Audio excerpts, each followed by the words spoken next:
pessoal, nesse vídeo vamos continuar falando sobre a propagação da onda sonora. A gente vai ver que a onda sonora, ao se propagar, ela também vai ter uma reflexão, ela também vai poder ser refletida. O que significa ser refletida? É uma propriedade de propagação das ondas, onde essa onda se propaga em um meio, ao encontrar um obstáculo, ela consegue continuar sua propagação em sentido diferente. Então ela bate e volta, ela é refletida e continua se propagando. Como a gente sabe, o som é um tipo de onda mecânica que depende de um meio material para se propagar. Então o que vai acontecer com a onda sonora? Ela vem se propagando em um meio material, ao encontrar uma barreira, ela volta na direção contrária. Quando ocorre uma diferença de intervalo de tempo entre a percepção da onda que vai, da onda que reflete, da onda que volta, ocorre o fenômeno do eco. Eco, então, é a percepção auditiva do som refletido.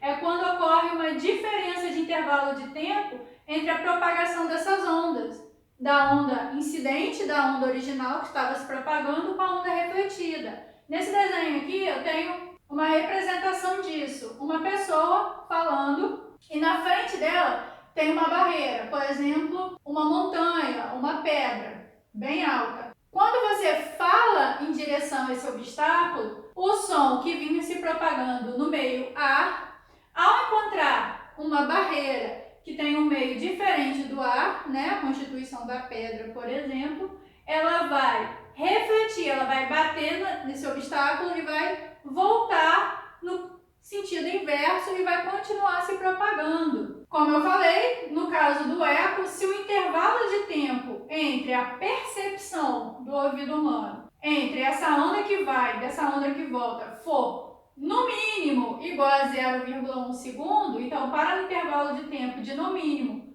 0,1 segundo, o nosso ouvido consegue captar essa diferença, né, esse intervalo de tempo entre os sons, e a gente escuta o eco, a gente fala e escuta a nossa fala sendo refletida, sendo reproduzida de novo. É o que a gente chama de eco. Alguns animais usam essa capacidade de reflexão do som para se orientar. Os morcegos, eles usam o ultrassom, sons que têm uma frequência muito alta, para se localizar. Com base nessa capacidade do morcego de utilizar os ultrassons para se localizar, usando essa ideia de reflexão da onda sonora, a gente construiu equipamentos que fazem exatamente isso, são os chamados sonares, que são equipamentos que vão captar essa onda refletida.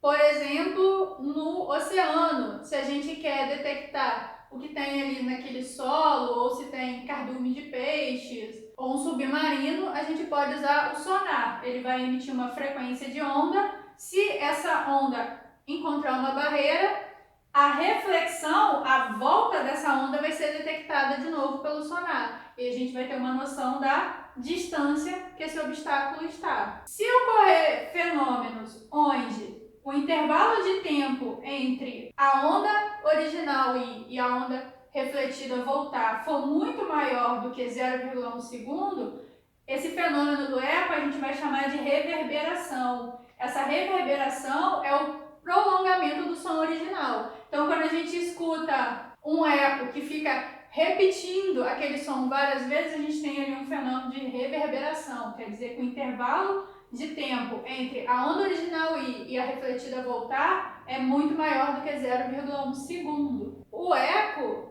não é muito interessante para salas de teatro, salas de cinema, por exemplo, porque a gente quer diminuir essa reflexão, a gente quer diminuir esses efeitos da reflexão do som para que a gente tenha uma acústica boa, para que a gente tenha uma sala onde você escute ali a peça ou o som do filme ou o som de um show sem que fique acontecendo esse eco, sem que aconteçam interferências na captação do som. Para isso, eles costumam usar cortina, tapete, as cadeiras acolchoadas, isso tudo vai absorver essas ondas e vai diminuir essa reflexão, então não vai ter tanta interferência no som. Se a gente quiser calcular esse intervalo de tempo entre a propagação da onda e sua reflexão, a gente pode usar a informação da distância entre a fonte que emite a onda sonora e o obstáculo, a velocidade de propagação da onda do som para calcular o intervalo de tempo. A gente vai usar a equação da velocidade, distância sobre intervalo de tempo. E a gente vai conseguir determinar se vai ocorrer eco ou não. Outro efeito que a gente vai observar na propagação das ondas sonoras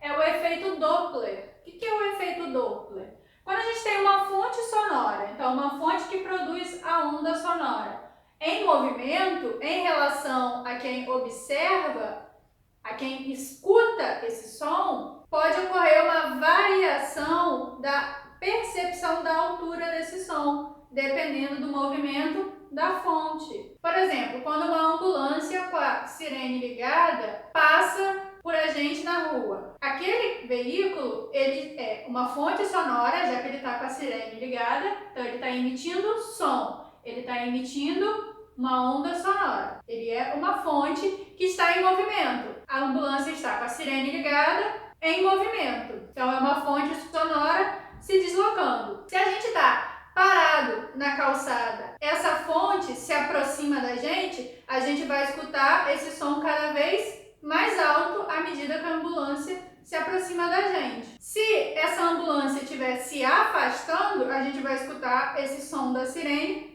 cada vez mais baixo à medida que a ambulância se afasta. Então, o que está acontecendo? Variação da altura do som, ou seja, da frequência com que essa onda sonora que se propaga atinge o nosso ouvido quando a fonte sonora está em movimento. Nesse desenho aqui, a gente tem uma representação disso. Esse ponto vermelho representa uma fonte sonora que tem uma velocidade.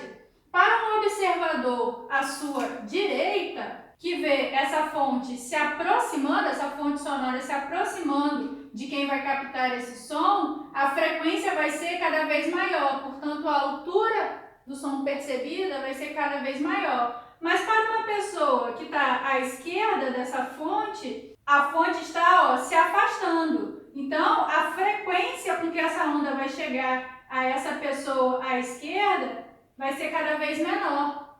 Então a altura vai ser menor. Lembra lá que a altura da onda sonora está relacionada com a frequência, e a frequência é que vai determinar sons graves e sons agudos. Maior frequência, um som agudo; menor frequência, um som grave. Esse observador que está no sentido em que a fonte se movimenta, que está à direita, mesmo sentido do movimento da fonte, vai escutar um som mais agudo, um som com uma frequência maior do que esse observador que está mais distante e vai escutar um som com uma frequência menor. Ele vai escutar um som mais grave, um som com uma altura menor do que a altura do observador à sua direita. Então esse efeito é chamado de efeito Doppler. Não só a onda sonora tem essa característica, de propagação. A luz também vai ter um efeito Doppler, onde, dependendo do movimento da fonte que produz essa onda eletromagnética,